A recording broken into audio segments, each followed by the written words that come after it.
अगर आप अपने ऊपर बार बार क्वेश्चन मार्क करेंगे, आप बार बार अपने अंदर एक क्वेश्चन को पुट करेंगे कि मेरा नहीं होगा तो क्या होगा, मैं इतना पढ़ रहा हूं तो क्या हो पाएगा, क्या मैं जो पढ़ रहा हूं उससे सिलेक्शन हो जाएगा, इस तरह की जो ओवर थिंकिंग माइंड में चलती रहती है ना, उसको हटाना बहुत जरूरी है।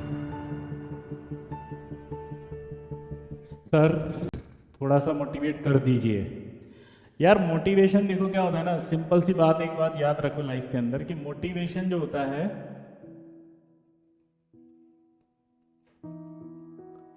मोटिवेशन इटसेल्फ आता है जिंदगी में। एक बात याद रखना भाई, मोटिवेशन इटसेल्फ आता है। मोटिवेशन तब आता है जब आप सेल्फ डाउट को हटाएं।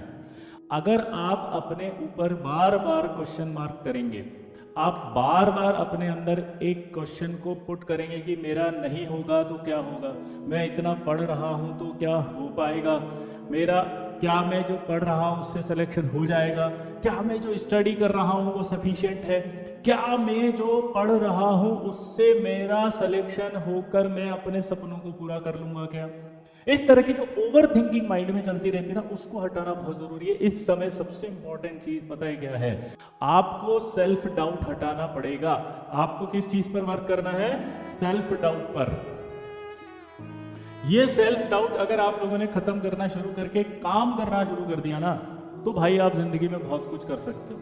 मैं कई बच्चों को ये कहना बहुत बढ़िया एग्जाम्पल देता हूं, अगर वो एग्जाम्पल आपको समझ में आ गया तो आप जिंदगी में कुछ भी कर सकते हो। देखना जरा, मुझे बताओ कि यार मेरे को दिल्ली जाना है और मैं दिल्ली जाता हूं, तो दिल्ली जाने के लिए मुझे करना क्या चाहिए, मुझे सीधा एक ट्रेन पकड़नी है, उसमें बैठना है और ट्रेन पकड़ करके उसमें चुपचाप जा करके बढ़िया फर्स्ट एसी या सेकंड एसी या जो भी आपको सीट मिली वहां जाके बैठ जाना है, लेट जाना है, सो जाना है और टेंशन छोड़ देनी है। हाँ या ना? क्योंकि आपको पता है कि वो ट्रेन आपको सीधा लेके जाएगी दिल्ली, और जब दिल्ली आएगा उतर देंगे, अपने आप उतर करके आप अपनी मंजिल पर पहुंच जाएंगे।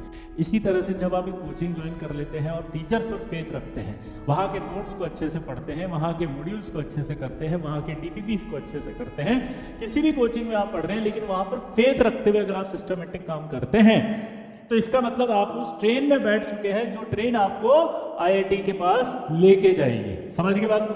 अब मैं आपको समझाता हूं कि जो आप करते हैं बार बार डाउट, इमेजिन करो कि आप उस दिल्ली की ट्रेन में बैठे हो और उस ट्रेन में बैठ करके आप ये इमेजिन करो कि बार बार उठ के ये टेंशन ले रहे हो, बार बार देख रहे हो गेट खोल के, ये दिल्ली जाएगी कि नहीं जाएगी, ये दिल्ली जाएगी कि नहीं जाएगी, कहीं दिल्ली तो नहीं आ गया, ये पहुंची नहीं तो क्या होगा, अगर ये दिल्ली से पहले उतार दिया इसने तो क्या होगा, क्या ये सफिशिएंट स्पीड से चल रही है क्या। तो आप कितने भी डाउट पूछते रहो, सोचते रहो, उसका कोई असर नहीं होने वाला। आप अपना टाइम वेस्ट कर रहे हो, क्योंकि वो तो दिल्ली पहुंचेगी, ईमानदारी से जाएगी। कुछ बच्चे क्या सोचते हैं कि सर हमें जो मॉड्यूल मिल रहा है वो सफिशिएंट है कि नहीं है, हमें जितना मॉड्यूल मिल रहा है हम उतना कर पाएंगे या नहीं कर पाएंगे, उससे हम आईआईटी में अच्छी रैंक ला पाएंगे नहीं ले पाएंगे, हमें कुछ और एक्स्ट्रा क्या करना चाहिए, एक्स्ट्रा बुक क्या करनी चाहिए। अब मैं आपको उसका एक जवाब देता हूँ कि आईआईटी दिल्ली या दिल्ली जाने का जो सफर है उसके अंदर अगर आप, ट्रेन चल रही है उसमें अगर आप भागो तो क्या आप जल्दी पहुंच जाओगे क्या।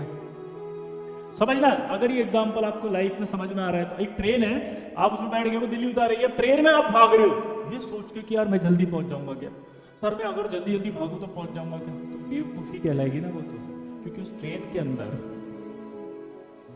आप बैठ गए हैं और वो ट्रेन आपको लेके जा रही है, उसमें कितना भी तेज भागते रहो उससे कोई फर्क नहीं पड़ रहा, क्योंकि वो उतना ही लेके जाएगी जहां पर आपको पहुंचना है। इसका मतलब समझे आप, इसका मतलब ये निकलता है कि भाई साहब आपको जिस कोचिंग में आप पढ़ रहे हैं वहां के मॉड्यूल और डीपीपी को ईमानदारी से पहले करना है। जब वो पहले कर लोगे और सब पूरा कर लोगे तो आप ये मानकर चलो आईआईटी पहुंच चुके हो पूरा।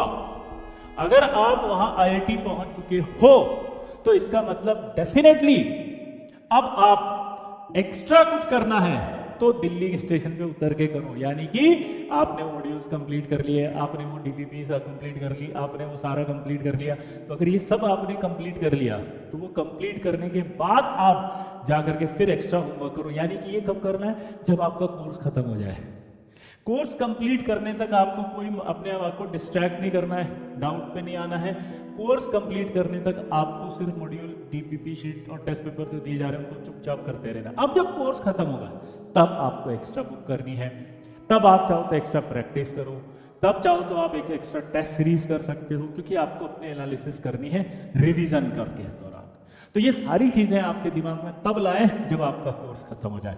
तो फर्स्ट ऑफ ऑल, अगर आपको अच्छी रैंक लानी है तो सबसे पहले आप अपने अंदर सेल्फ डाउट हटाएं, ओवर थिंकिंग को हटा दें, अपने अंदर जितनी भी बातें आपके नेगेटिव चल रही उन्हें हटा दें, ट्रस्ट डेवलप करें। आप जहाँ पढ़ रहे हैं वहाँ अच्छे से पढ़ें, अपने टीचर्स पर फेथ रखें, टीचर के सिस्टम पर फेथ रखें, सिस्टम के मॉड्यूल हैं, डीपीपी है, शीट है, टेस्ट है, उन पर आप पूरी तरह से फेथ रखें और अपनी इस जर्नी को इतने यादगार बना दें। देखो, जिंदगी में एक बात याद रखना भाई, मैं हमेशा कहता हूँ कि जिंदगी के तरकश में कोशिशों के तीर जिंदा रख, हार जाए अगर सब कुछ मगर उम्मीद जिंदा रख, क्योंकि ये जो उम्मीद है ना, यही आपको आगे लाइफ में सब कुछ पाने के लिए मदद करेगी। और वो अभी आपको सब कुछ में सिर्फ एक चीज बना लो दिमाग में, वो है IIT। अभी सिर्फ IIT को पाना है, IIT में जाना है, IIT में अच्छी रैंक लाना है। अगर आपको अच्छी रैंक लाना है तो उसके लिए आपको सेल्फ डाउट हटाना है।